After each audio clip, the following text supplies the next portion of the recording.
And welcome to my channel. For my very first video, I'm going to be giving you a tour of my seed starting setup and showing you all of the seedlings that I will be starting this year and planting in my 2025 garden. So this is my seed starting setup. All it is, it's very simple. It's a metal shelving unit. I'll be pulling over a 6th shelf from another shelf that I made over on the other corner of my basement. I have grow lights under each one of these. I also have heat mats, and these are so amazing. They work so well, as you can see. This is what it is. It's very simple. See, nothing fancy. I have some decorations over here, so nothing too crazy. So first up, I'm going to do my peppers. I always plant extra because most years these don't germinate in enough time, so I planted 4 of each type of pepper that I wanted. Starting with the first one that I wanted was cayenne, and I have 2 from Botanical Interests and 2 from the dollar store. I can't be sure which is which, however 2 seem to be doing incredibly well, and then these other 2 seem to be they're doing good. They're just drowned out from these larger ones, and I will have to pot these up maybe before I put them out into the garden. All right, I have my list here. So next up are Jimmy Nardellos right in this second column right here. I was very influenced by Cody from More Than Farmers. They're sweet and delicious, and I'm hoping I get a good yield this year. Next up are my jalapeno. I love jalapeno. These are my sweet banana. Finally, I can actually grow these from seed. So excited for these. Last couple of years, I have not been successful. Next, in this row, I have Cornito Arancia F1. These are supposed to be a good option for those who can't grow bell peppers well, and apparently I cannot. Next up are habanada. This is something fun that I wanted to try, habanero without the heat. Next is Sugar Rush peach peppers. I have 2 of these. I got these for my husband, so we will see if he likes these or not. And then we have Carmen Sweet right here. Only 2 of these germinated, so we will see. These are also a good option instead of bell peppers. Okay, next is my sweet potatoes. All I did was take sweet potatoes, put them in dirt and water them, and put them under the light and on a heat mat, and look at all of these slips that I am getting. This is amazing.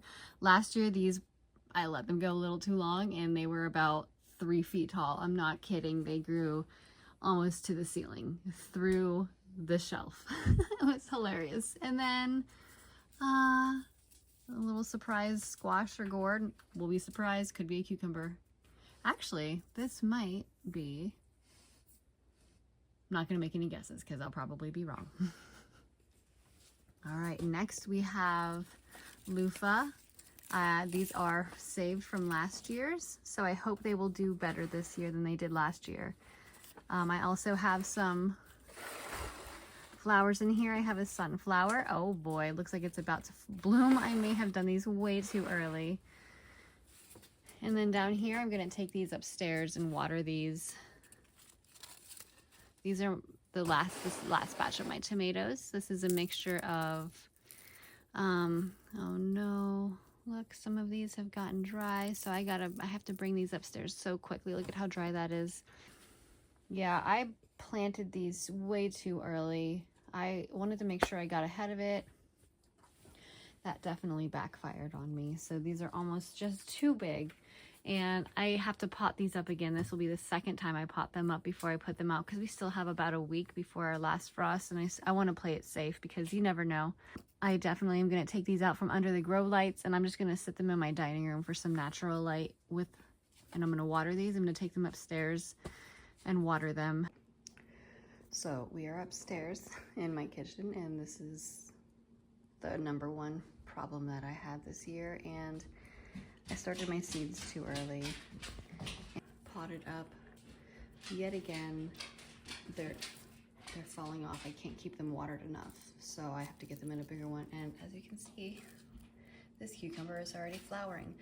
Now, I don't know if I want to take these off so we can focus on root development. However, I don't know how much root development can happen in this tiny cup, so I may just let this happen, let the roots kind of go where they may, and then when they go into the ground, then they can spread out a little bit, and then I can pull a couple of the flowers out to let it develop there.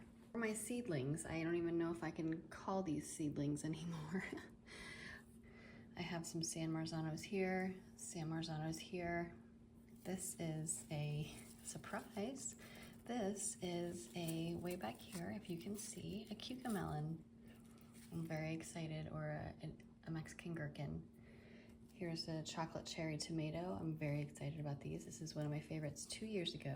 So these are the seeds that I saved 2 years ago. This is a Bait Alpha cucumber. This is a tiny San Marzano that I think it got dwarfed out by all the light. And another San Marzano. Look at how sad it is right now. I really hope that it can bounce back. We have another San Marzano right here. And then, oh, this is a Dr. Weiche right here, a Dr. Weiche, I can't be sure. This is gonna be a slicing tomato right here. Okay, so here we are outside. See, these are the soil blocks so you can see them better. See the little divots? These are 1/4 inch divots and you can put your seeds in there. These are the herbs. My husband got me a pack of herb garden and tea garden seeds. So I'm so excited. He's such an amazing husband. I didn't want to put in the markers, so I just used white tape. So what I'm gonna do is show what we have right here. So this is purple basil, as you can tell. I'm excited. I've never had purple basil before. And this is calendula. I had no idea how big these seeds were. On a calendula, I wanna show you. Look, see? Look at how big that seed is. That is a seed. And then next up, we have chamomile. Oh my, I'm so excited to make my own tea this year. Oh, lemon mint. Oh, that's exciting. Never had lemon mint before, so these were lemon mint. And then mountain mint. Oh, we do have a little green there and a little green there, so that's exciting. Here is white yarrow. This is a medicinal plant that you can use. It's blood clotting, actually. It helps us stop bleeding. And then we have bergamot, which is not doing a single thing. Shame on you, bergamot. Next up, we have basil. I think this is Genovese basil right here. These two are Genovese basil. And then let's see what these are. Sage. This is sage right here. I do a lot of cooking with it. Italian oregano. Did I have any doubt that these would do anything other than be amazing? No. Chives, obviously, a little onion, guys. And then next up we have rosemary. Oh my gosh, I'm so excited for rosemary. Looks like we have 3 here. So rosemaries can be perennial in our growing zone. So, and this is Italian parsley. We have some that actually overwintered, so I'm gonna grow a little more. My neighbors love cooking with parsley as well, so you can never have too much parsley. Some. And then we have thyme. Oh my gosh, the amount of money I'm going to save on thyme, it's gonna be outrageous. And once again, I apologize if you hear dogs barking. However, marjoram, I think last time I checked, was $12 an ounce. So we love these. We're gonna have an entire bed filled with marjoram if I could have my way.